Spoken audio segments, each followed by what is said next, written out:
So mo ni guys, padayon ta so Realme C11 guys 2020. So dara guys, i-open na nato no ang tawag ani unlock tool guys. So Realme C11 siya guys. So atong i-check siya guys is 2185 no. So ang yang model RMX 2185. So i-reset para kita guys. So kini siya guys. So i-hold ang duha ka buck guys. Volume up and down siya. So yun siya guys. So let's go.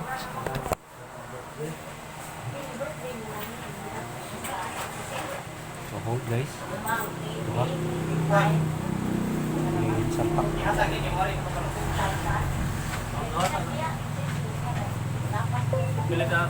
okay siya guys. Matik siya guys. So okay na siya guys. Perising FRP. Okay siya. Matik siya guys. Okay na siya guys. Ganun lang kasimple guys. Dali na tayo. So that's all for today guys. Thank you.